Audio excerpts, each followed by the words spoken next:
I'll probably do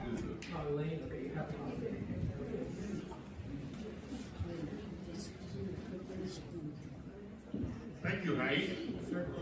Bill. I'm originally from Dalton, Georgia. I was born, it's a small town in northwest Georgia. I was born in 1944. And 22 years later, in the spring of 1966, I graduated from the University of Georgia, was scheduled to start law school in the fall of 1966, but my life was, at that point, was proceeding pretty much according to my plan, but things were about to change, and I wasn't as prepared for the military as Dennis was. Dennis is a tough act to follow.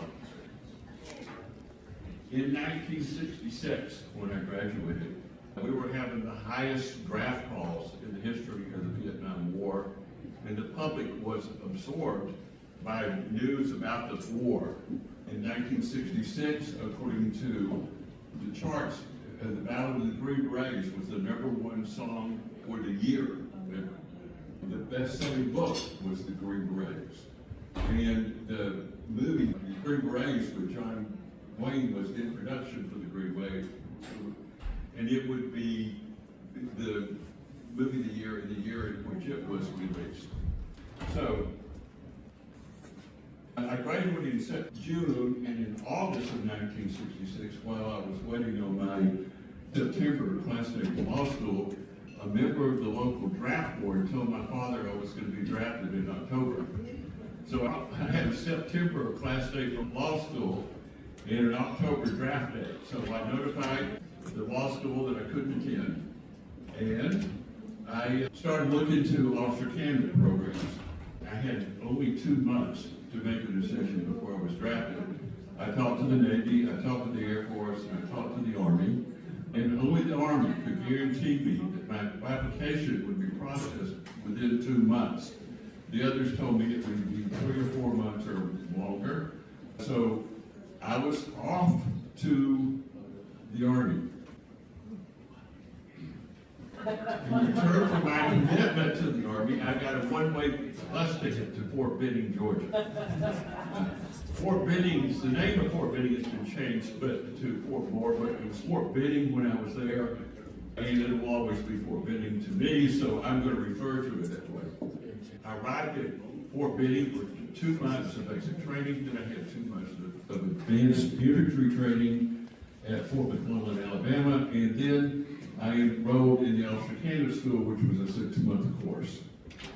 In the 4th week, Officer Candidate School, following a protocol that they had established before the war, they allowed officer candidates to come in and make special requests for where we would be assigned after we graduated. And the reality is, we all knew, in a wartime wartime OCS program, we were likely going to be platoon leaders on the front lines. But nevertheless, we got to state preferences, and so I stated #1, I wanted to be in intelligence. I wanted to be assigned to Germany. The James Bond movies had made that sound very intriguing. And for #2, I put psychological operations because I presumed that was the desk job in Saigon. When we got to #3, I didn't have an obvious choice. And the Special Forces is alluring with all the attention it got, but there was a rumor circulating that Special Forces officers in Vietnam didn't survive their first year. So I was afraid to volunteer for it. But then I started thinking, in the officer candidate class ahead of me, more than half the people had volunteered for Special Forces and no one had gotten it. And in my class, there was a large number of people, perhaps approaching half, who had put down Special Forces for their first choice. And so I figured if I put it down third, there was no chance I could get it. And that it made me get more likely that I would get one of my first 2 choices if I couldn't get my third. Officer Candidate School, Wartime Officer Candidate School, was an intense program. About a year after I graduated, they had a congressional investigation there because there was too much attrition and too many injuries. The training was too intense, it was counterproductive for the military. They made them cut it back. But when I was there before the investigation, the training was very difficult. In the 18th week of officer candidate school, we were senior candidates and we were eligible to receive our orders. We were all anxious for them. One day when we were in formation, at the end of the day, or reveille, one of my fellow officer candidates who had been out for the day because he had torn up his knee and couldn't participate in the training, came hobbling out toward the formation, which was unusual, and he called everyone's attention. And he yelled, "Our orders are in, our orders are in." And so, of course, we all were eager to find out where we were going. And then he said, so you can imagine, the formation I was in was about 200 officer candidates. I was being singled out. Typically in officer school, that wasn't a good thing. And my mind was racing. I couldn't imagine what I could have done to a group of 200. And then he yelled, "You got special forces." And I was shell-shocked. I stood there, I didn't respond, I didn't know what to say, I didn't even know what to think. And people around me were patting me on the back and wanting to shake my hand and say congratulations. And all I could remember was that rumor about Special Forces officers didn't survive their first year in Vietnam. My second thought was that I didn't want any more training. Listen, everybody in my officer candidate school class had been through 10 months of training already. We were over it. None of us wanted to have another day. And everyone else was going on to their regular assignments, but I was going into more training, and in some aspects more intense training than I had been through before. At any rate, I graduated from officer candidate school. And that's me, my mouth open there. That's when the guy yelled, "You got special forces." Or at least it's a facsimile. So my next assignment was to jump to the airborne school at Fort Benning. All special forces troops have to be airborne qualified. From there, I went to Fort Bragg, Special Warfare School at Fort Bragg, which is the legendary home of Special Forces in the 2nd Airborne Division and the 173rd. And Fort Bragg is legendary. As many of you know, it's used in Hollywood movies for character exposition to show that someone has had very special training and has special skills. So those of us who have been to Fort Bragg are proud of our history there. And I want to point out one more thing here. My friend Hanson was there at the same time I was. She was also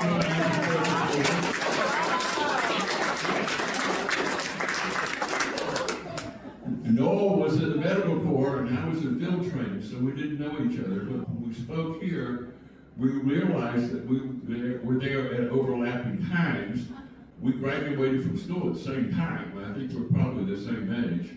And Fort Bragg has another special meaning to Noel and Char. Their daughter was born there. So my next assignment was Vietnam. Special Forces officers are supposed to be fluent in the language of the country to which they're assigned.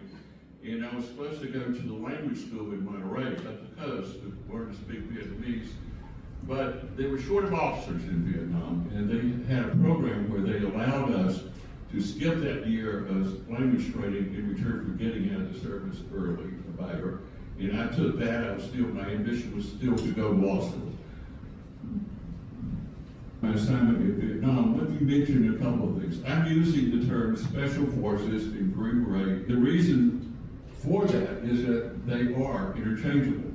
Special Forces is the official name of the unit to which I was assigned. It's a capital S, capital F, an AKA or a nickname, just based on. So the name Special Forces with a capital S and F applies only to Green Berets and not to another unit, which causes some confusion.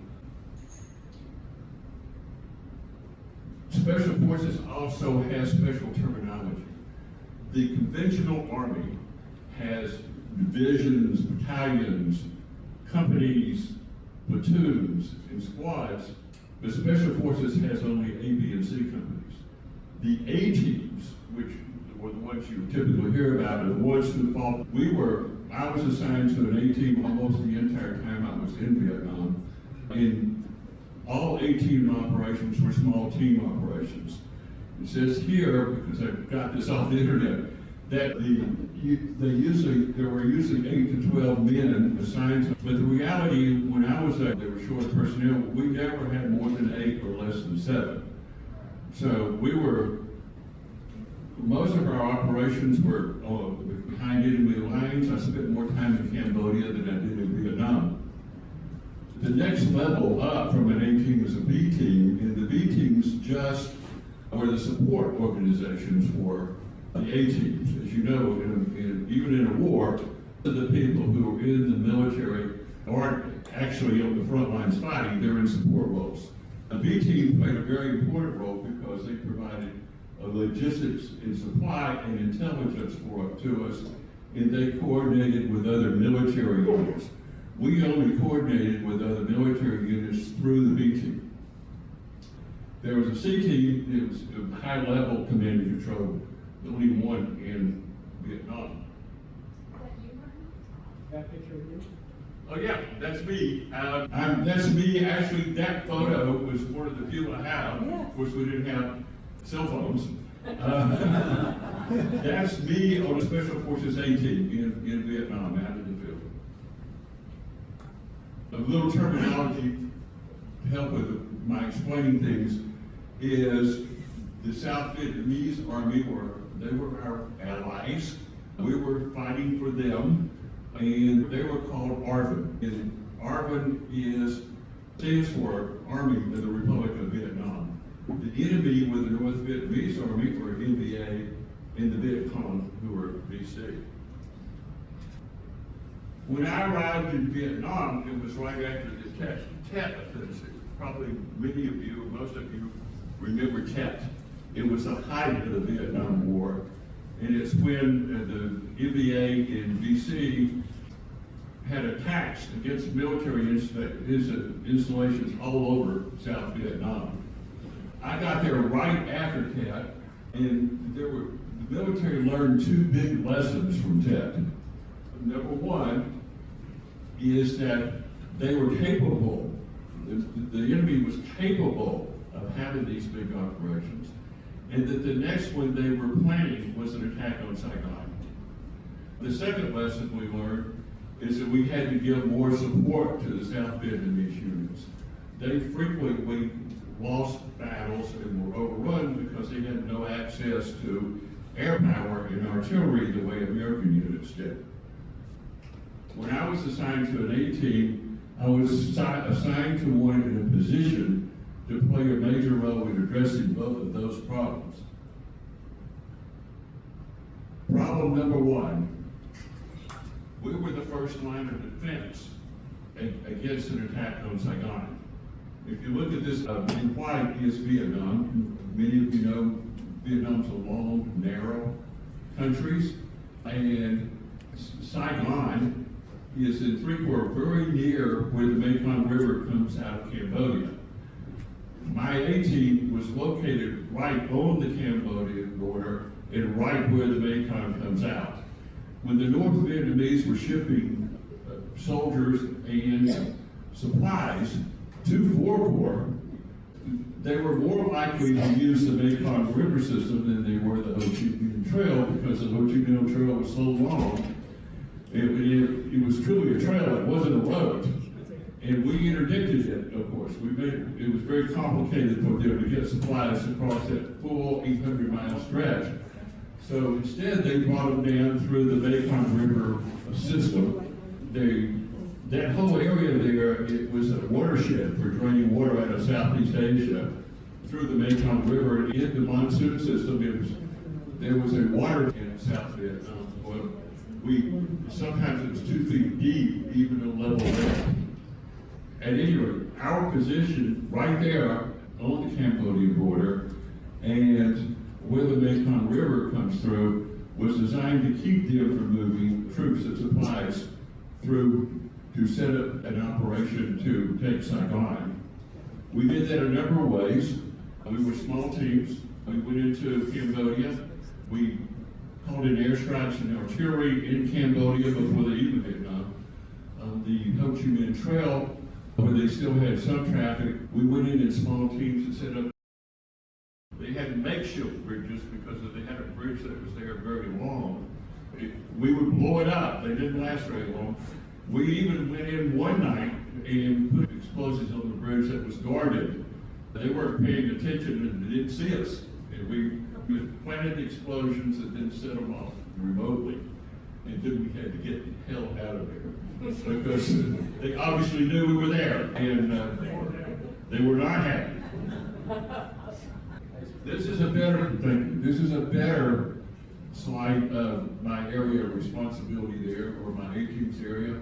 You can see that when they're bringing supplies down the Mekong River, as the right where my A-Team was. Problem number two, the armed forces, the Army of the Republic of South Vietnam, lacked air power and they weren't allowed to call in, and we didn't allow them to call in U.S. support. Because it required special training. And during the number of the armed units were overpowered and had 100% casualties.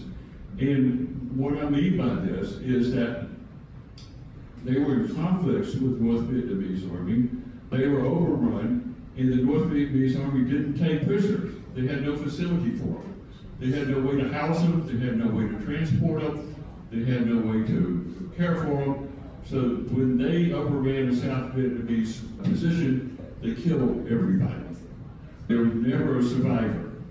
And as they were our allies in the special forces, we were assigned to solve that problem. The solution we came up with was to get a special forces officer on the ground. A Vietnamese unit, a South Vietnamese unit, was under siege. And as you can imagine, that was a difficult process. The mission of the course of the Special Forces officer was to call in U.S. air and artillery support, and this required, what Special Forces set up for this was special teams, ad hoc teams that we call mobile strike teams, or Mike Force teams for short. So what was a Mike Force team? I'm going to focus on this for the rest of my talk because running Mike Force operations was the thing I was known for in Vietnam. When I first got there, they were just starting the Mike Force program. I was one of the first officers to be assigned to a Mike Force operation. But thereafter, I started getting a lot of assignments, and I found out later they were calling me first. There were 4 A-teams in South Vietnam, but I was getting the first call. I think this was not a plot assignment. So the compensation of a Special Forces team, Mike Force Special Forces officer for my A-team, that would have been me. During the latter part of my service, I was the only officer of my A-team. A radio operator and a helicopter team to insert us. Now the helicopter team was composed of a UH-1B, which is just a standard transport helicopter. We called them sleds because they didn't have munitions. And 4 to 6 Apache assault choppers. And I don't know if you're familiar with Apache assault choppers, but those are lethal weapons of war. Mounted under the front of the chopper was a 30-mike machine gun. And they had short, chunky wings on the sides, and they had Hellfire missiles. And when they came in and made an attack, it just lit up the whole area. So the way we were able to get a Special Forces officer in with this team was with the support of the chopper team. So let me give you an example. And I'll use for the example the first Mike Force operation I ever ran. What happened is we got 20 minutes notice. These were ad hoc teams. And we got a call on the A-team that they said, you have a Mike Force operation, you have 20 minutes notice, the chopper will be in your location, ETA, 20 minutes. So I grab my gear, grab the radio man. 20 minutes later, the 1B arrives, supported by an Apache helicopter team. Helicopter, I ran out to the UH-1B and jumped on board. And at the time that I got on board, all I knew is that I was going out for a night force mission. I didn't have any other information about it. So once on board the chopper, I climbed forward between the pilot and the co-pilot, and one of them showed me a map. And listen, inside a chopper is a very noisy, windy place. It's very difficult to have a conversation. So to say that we were talking, I'm holding this wrong, I realize. To say that we were having a conversation doesn't mean we were talking, we were shouting. And they shouted to me, they showed me a map, shouted to me that they had circled the place they were going to drop me off, and they told me which direction the friendly and enemy forces were. At the time the chopper came in for the insertion, that's all the information I had. So what we did is, the way we did this insertion, well, I'll mention my gear. I had a topological map, a compass, protractor, and double basic load of ammunition, and other gear. Can you change it? Yeah. So this is hard to visualize, but let me tell you how it was set up. We have the enemy forces in red and the friendly forces in green. The Apache team comes in over the top of the friendly forces and dives down toward the enemy forces, getting fire superiority, or at least the idea of it. If you're in the enemy positions there and 4 to 6 Apache helicopters are attacking you, you duck. You get your head down. And the idea with that Apache team is for them to keep their attention while the UH-1B came in, represented by the purple arrow, with my radio man and me, and land behind the friendly forces. Once I said land, they did land, the chopper comes, they get low, they reduce their speed, and we had to jump out. And one of the things I learned on subsequent missions is to tell them, make sure you get lower than 10 feet. Because the chopper pilots were so anxious to get out of there. They wouldn't slow down enough or go low enough, but we had to jump. So, at any rate, when we jumped off, I knew which direction to go. Yeah. And I got in the direction of the friendly forces who were expecting us. And they formed a cordon when I got there. And I lay down in the middle of it with a map, compass, and got on the phone. And they told me, the B team, which I reported to, told me whether we had artillery or air support, because sometimes we had one, sometimes we had the other, and I never knew until I got there. In this particular case, they had artillery, and they put me in touch, my radio man put me in touch with the artillery fire base. And from there, I called in artillery, and calling in artillery is an art, really, because you have to walk it in. So you obviously don't want to have an artillery around land on your own position or a nearby village, or it must be very specifically directed. So what you do is you call in first a spotter round, and then if necessary other spotter rounds until you can find one, until you get one to land exactly on target, and then you give the command fire for effect. And when an artillery fire base fires for effect, it's hell. I mean, the whole area explodes. So typically, when we got there, it didn't matter what the circumstances were. Otherwise, we were going to win that battle. The issue was that they could attack us before we got the rounds in. And so it was always a panic to get those rounds in as soon as we could, yet make sure they were perfectly accurate. I don't know why I was singled out to fly more of those night force operations than others, but what I have to think is because when I did the first one, it turned out all right, so that So they just started calling me. I didn't realize at first. I was flying a disproportionate number. But later when I found out, I assumed it was because we were doing a reasonable job. Next. All right, this is, I didn't emphasize this as we were going through it the first night, but these mine force operations were the operations of last effect. We were not supposed to be called in unless a Vietnamese unit was about to be overrun, and as you know, everyone would be killed. And so when we went in, we always thought we were going into a situation where if we didn't win the battle, there would be 100% casualties, and the casualties would include ourselves. So every operation had to be successful. But what really happened, and you can imagine this, is on the battlefield, the South Vietnamese commanders called for my force operation when they weren't really in an imminent position. So a lot of times when we flew, we didn't have to deal with those circumstances, but a lot of times we did. And we never knew in advance which one it was going to be, and really didn't know except in retrospect whether it was that urgent or not when we went in. Next. When I left Vietnam, I went back to law school as I had planned.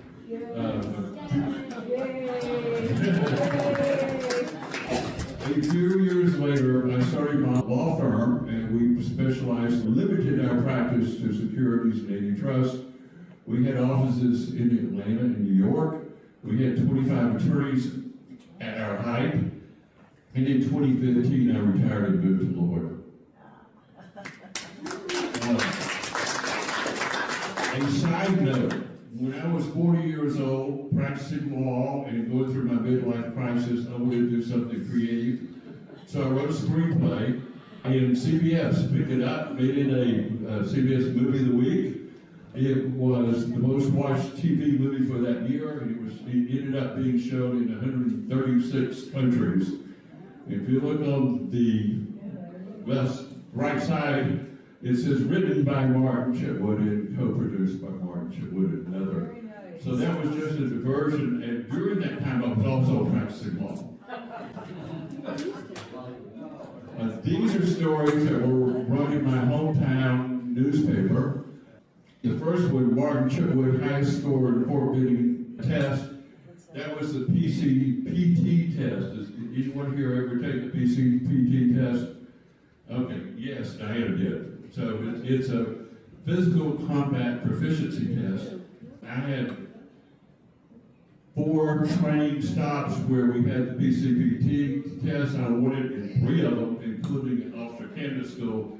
I've never known why I was assigned to Special Forces, but I've always thought that was probably a reason, and I know I would have slowed down. So, next. Shout out to Neil, and to Bret. Bret, you're the man, you make everything happen. Bret recommended us to Neil. We have a plaque that's in process. It will soon be installed at the cross, and the ceremony will invite everyone to attend if you're interested. Elaine and I live on Mount Soledad, and we're pleased to be members of the Kellogg Gang and our unique and non-parallel Beach Club community. Thank all of you very much.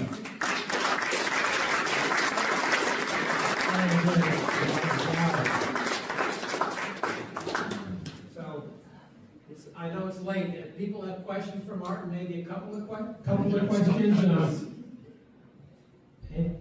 Go ahead. Martin? Cindy? Yeah.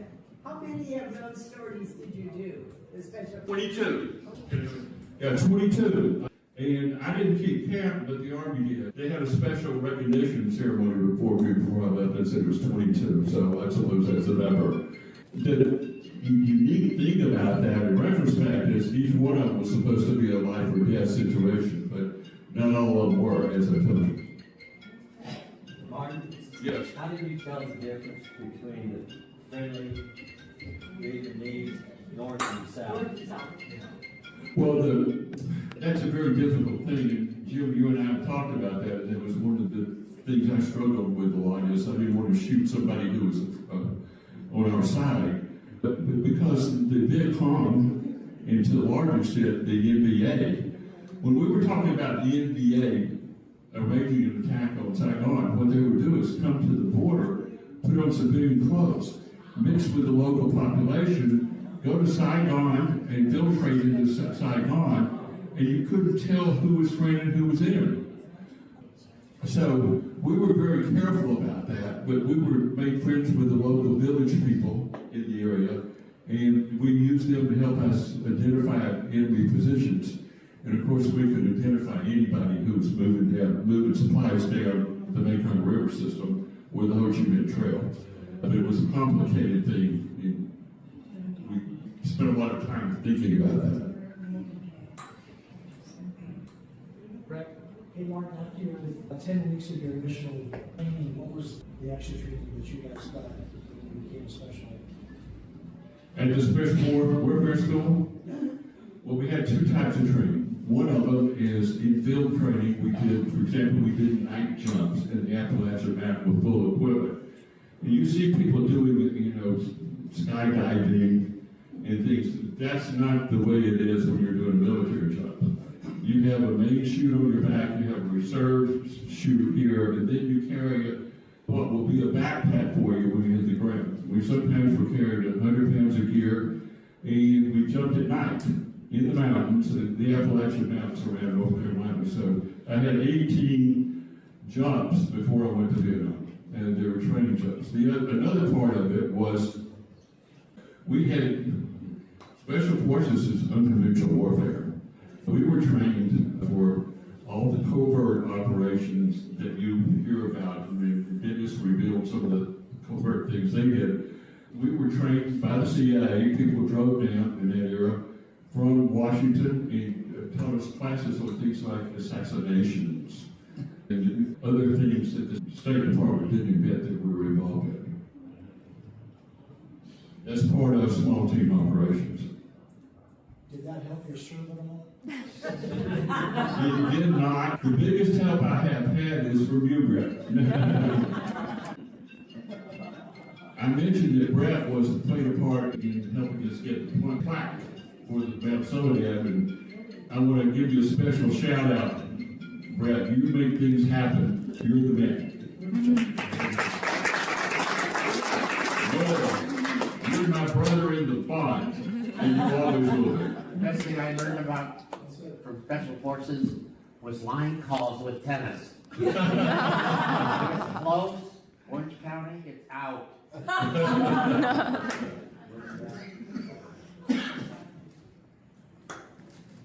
Anything else?